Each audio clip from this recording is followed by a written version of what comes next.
सभी राष्ट्रीय जनता दल और वीआईपी पार्टी के सभी नेतागण और हमारे बड़े भाई मुकेश साहनी जी और सभी प्रिंट, इलेक्ट्रॉनिक और पोर्टल मीडिया के हमारे साथीगण, आप जो देख रहे हैं, जो तस्वीर कैद कर रहे हैं, वो बिहार की राजनीति पे एक महत्वपूर्ण चित्र और एक महत्वपूर्ण राजनीतिक तौर पर काफी मजबूत गठबंधन और बिहार की राजनीति के भविष्य को लेकर के आज हम लोगों के बीच मुकेश साहनी जी आए हैं और महागठबंधन में मुकेश साहनी जी का हम स्वागत करते हैं। इन्होंने काफी परिश्रम किया, काफी मेहनत की, अति पिछड़ा समाज को जोड़ने में उनकी समस्याओं को उठाया, उनके अधिकार के लिए इन्होंने संघर्ष किया और जिस प्रकार से भाजपा के लोगों ने इनके दल को प्रयास करने का, तोड़ने का प्रयास किया, वो हम सब लोगों ने देखा है। तो आज देश में चुनाव हर जगह है, लेकिन हम गारंटी के साथ कह सकते हैं कि जो लोग कल्पना कर रहे हैं और जो लोग नारा लगा रहे हैं 400 पार का, इस बार बिहार की धरती उनको धूल छटाने का काम करेगी। और हमने कई बार कहा है कि बिहार जो है वो चौंकाने वाला रिजल्ट देगा। हम सब लोग नौजवान हैं, बिहार के लिए नया सोचते हैं, प्रोग्रेसिव लोग हैं, पॉजिटिव लोग हैं, हम लोगों के पास विजन है, हम लोगों के पास रोड मैप है कि किस तरीके से बिहार को हम लोग आगे ले जाने का काम करेंगे। हम सब लोग देश के हालात को भी देख रहे हैं, जहां तानाशाह रवैया अपनाया जा रहा है, जहां संविधान पर खतरा है। और ताजुब है, कई लोग, जब हम लोग बोलते थे भाषण में कि भाजपा के लोग जो है संविधान को खत्म करना चाहते हैं, लोकतंत्र को खत्म करना चाहते हैं, इस देश की जो डाइवर्सिटी है उसको खत्म करना चाहते हैं, भाईचारे को खत्म करना चाहते हैं, शांति, अमन, चैन को भंग करना चाहते हैं, तो कुछ लोग सवाल पूछते थे, कहां से कह रहे हैं कि भाजपा के लोग संविधान खत्म कर रहे हैं। आज आप लोगों ने देखा होगा, हमने ट्वीट करके एक वीडियो रिलीज किया है, जब बैठक चल रही है गया में, भाजपा का इंटरनल बैठक है, चुनाव की तैयारी की बैठक चल रही है। वरिष्ठ नेता भाजपा के, वरिष्ठ मंत्री बिहार सरकार के प्रेम कुमार जी साथ बैठे हैं और उनके सामने एक भाजपा का वरिष्ठ नेता कहता है कि हमको प्रचंड बहुमत चाहिए, 400 पार कराइए और हम लोग संविधान को खत्म कर देंगे।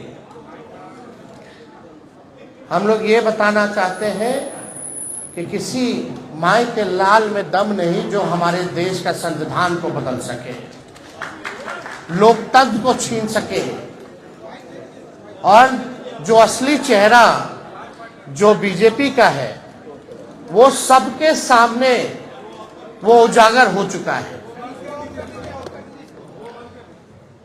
जो असली चेहरा जो है बंद है, वो उजागर हो चुका है भाजपा का। यानी जो बात हम लोग कहते थे कि संविधान और लोकतंत्र पे खतरा है,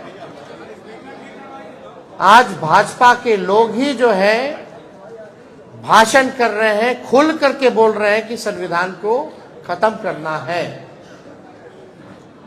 ये बाबा साहब अम्बेडकर का लिखा संविधान जो देश को जोड़ने का काम करता है, जहां सामाजिक न्याय के साथ साथ सबका सम्मान है, सबका अधिकार दिया गया है।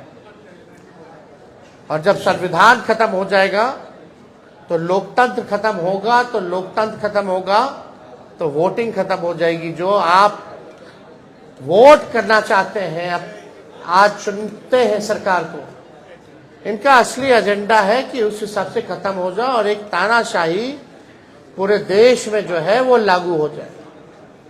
और कोई पहली बार भाजपा के नेता ने नहीं बोला, दक्षिण भारत में भी भाजपा के लोगों ने बोला, राजस्थान में भी भाजपा के नेता ने बोला, और लगातार ये बिहार में हो रहा है। जब लोग जागरूक हो गए, जब अधिकार के लिए लड़ने लगे, जब दलितों की पार्टियां बनने लगी, जब अति पिछड़ों का पार्टियां बनने लगा, पिछड़ों की पार्टियां बनने लग गई, तो बीजेपी को डर हो गया। इसलिए चाहते हैं कि संविधान को खत्म कर दिया जाए। तो आज बेहद खुशी है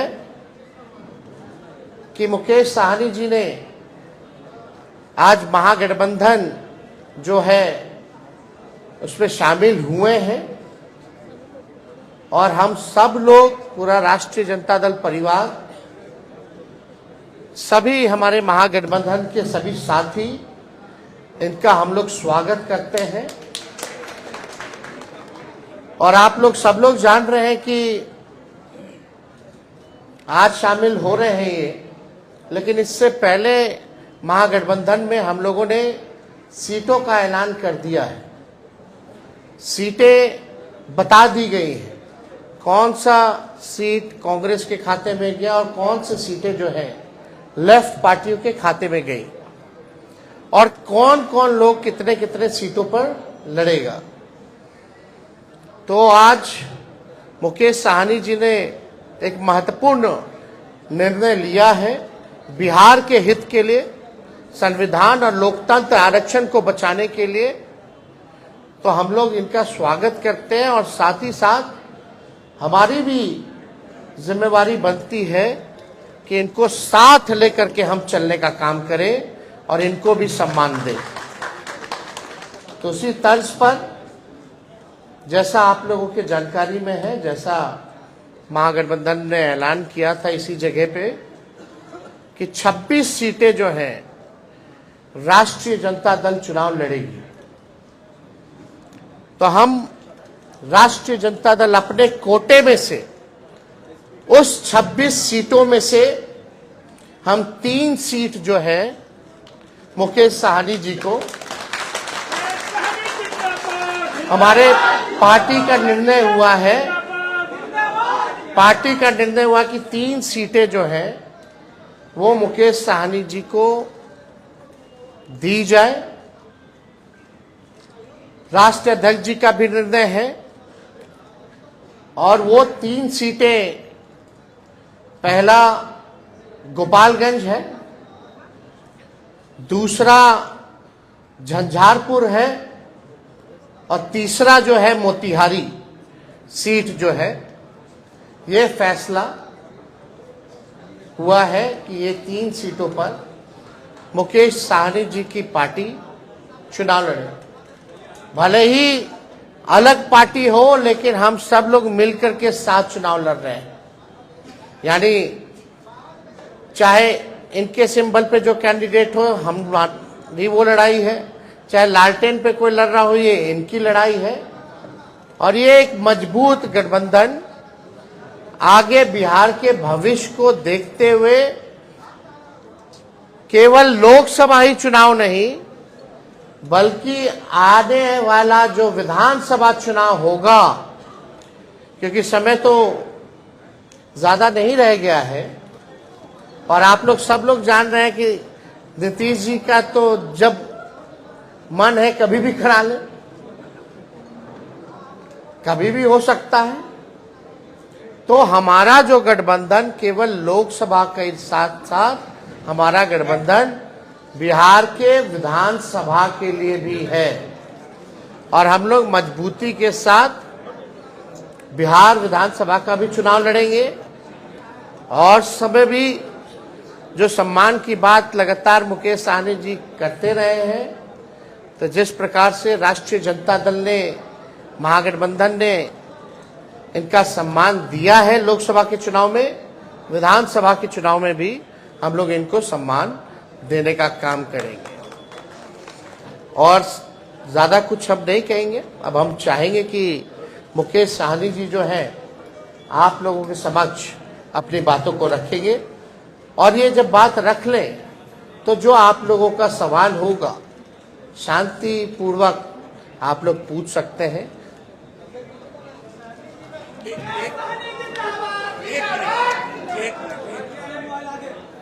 बहुत बहुत धन्यवाद। आज हमारे प्रेस कॉन्फ्रेंस में राष्ट्रीय जनता दल के सभी नेतागण, हमारे वीआईपी पार्टी के सभी वरिष्ठ नेतागण, नेता प्रतिपक्ष हमारे श्री तेजस्वी प्रसाद यादव जी और तमाम हमारे मीडिया के बंधु, आप सभी को बहुत बहुत धन्यवाद। आज हम लोग महागठबंधन, इंडिया गठबंधन के पार्ट हम लोग बने हैं और निर्णय यही है कि आगे लड़ाई लड़ना है। हम लोग हमेशा लालू प्रसाद यादव जी के विचारधारा को मानने वाले लोग हैं। गरीब पिछड़े समाज में जन्म लिए हैं। संघर्ष के बदौलत आज हम लोगों ने अपनी मुकाम को हासिल किया है। और जब मैं मुड़ के देखता हूं तो हजारों समस्या हमारे परिवार में, हमारे लोगों के बीच में है। उस समस्या को दूर करने के लिए बॉम्बे के ऐशो आराम जिंदगी को छोड़कर मैं बिहार आया, अपने लोगों के लिए लड़ाई लड़ने लगा, आंदोलन किया। आंदोलन से हमने एक पॉलिटिकल पार्टी बनाया और आपने देखा कि किस तरीके से हमने संघर्ष करने वाले लोग, हम अपने सर उठा के जीने का हमने निर्णय लिया था। और आपने देखा कि भाजपा ने किस तरीके से हमारे विधायक को खरीद लिया, हमारी पार्टी को तोड़ दिया, हमारे सहयोग से बिहार में सरकार बनाई, उस सरकार से हमें बाहर कर दिया। और अब पिछले 2 सालों से संघर्ष में कर रहा हूं, गांव-गांव में घूमकर अपने लोगों को जागरूक कर रहा हूं कि अपने अधिकार के लिए लड़ाई लड़िए। हमारी लड़ाई है कि जब देश एक है, संविधान एक है, देश के प्रधानमंत्री एक है, तो हमारे साथ अन्याय क्यों?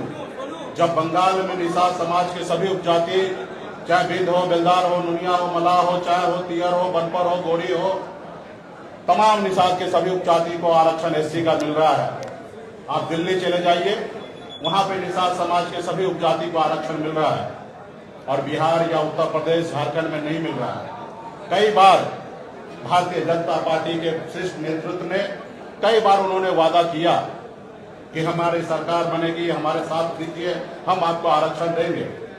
और कई बार हम लोगों ने उनको मदद किया, लेकिन जब उनकी मजबूरी होता है तो हर तरह की बातें करते हैं, और जब उनकी समस्या दूर हो जाता है तो भूल जाते हैं कि मल्ला का बेटा का भी कोई समस्या है, उसको दूर करेंगे। इसलिए हम लोग लड़ाई लड़ रहे हैं। पूरे यूपी, बिहार, झारखंड में अपने लोगों को जागरूक किए।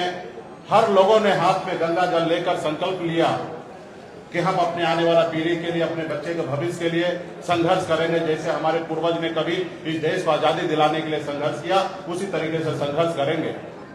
और आज हम भी उसी रास्ते पे चल रहे हैं। हमने बिहार में तमाम, हमारे कर्पूरी ठाकुर जी हो, हमारे लालू प्रसाद यादव जी हो, स्वर्गीय श्री पासवान जी हो, हमने सबको देखा, अपने लोगों के लिए, अपने हक अधिकार के लिए उन्होंने संघर्ष किया।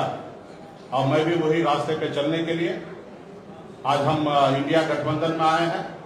और निश्चित तौर पे 2024 का जो चुनाव होगा उसमें आप सभी को और देश के सभी लोगों को ने बिहार का जो रिजल्ट आएगा उसमें चौंकाने वाला रिजल्ट होगा। और मजबूती से हम लोग लड़ेंगे। 40 से 40 लोकसभा सीट पर हम लोग काम करेंगे और 40 से 40 जीतने का हम लोग काम करेंगे, ताकि देश में जो आज खास करके मोदी जी ने हर साल में 2 करोड़ लोगों को रोजगार देने का जो निर्णय लिया था, आज कहीं ना कहीं 2 लाख भी नौकरी उन्होंने देने का काम नहीं किया। आज हमारे लोग पढ़ लिख कर घूम रहे हैं, उनको नौकरी नहीं मिल रहा है। और खास करके ये कौन लोग हैं? ये SC ST OBC के लोग, अति पिछड़ा समाज के लोग हैं। आज हमारे बच्चे बीमार पड़ते हैं तो उसके घर में परिवार के पास पैसा नहीं होता है तो उसको सही हॉस्पिटल में जाके इलाज कराए। आज हमारे लोग इलाज के अभाव में बच्चे को दम तोड़ते हुए देख लेता है और उसके बच्चे के लिए कुछ नहीं कर पाता है। आज यही सोच समझ को लेकर अपने समाज के हक अधिकार के लिए लड़ाई लड़ने के लिए बिहार हमारा आगे बढ़े, बिहार के लोग आगे बढ़े, और इसके लिए हम लोग आज गठबंधन में आए हैं।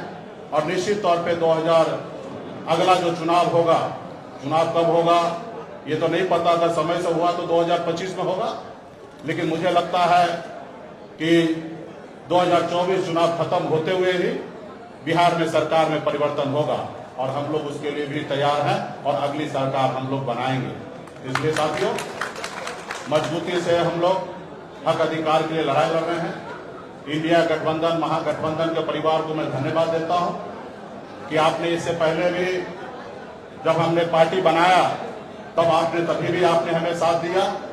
उस समय में हमने 3 लोकसभा सीट पे चुनाव लड़ा और आज भी आपने हमें साथ दिया, अपने गठबंधन में आपने जगह दिया। 3 लोकसभा सीट पर VIP पार्टी लड़ेंगे और 3 ही नहीं 40 सीट हम मानते हैं कि हम लोग मजबूती से लड़ेंगे। तो तमाम हमारे महागठबंधन, इंडिया गठबंधन के तमाम साथी को धन्यवाद देता हूं कि इस गठबंधन में हम लोग आए और आगे सामाजिक न्याय के लिए लड़ाई हम लोग लड़ते रहेंगे। एक सेकंड, एक सबके सवाल लूंगा, एक एक करके बताइए। आप बताइए। आप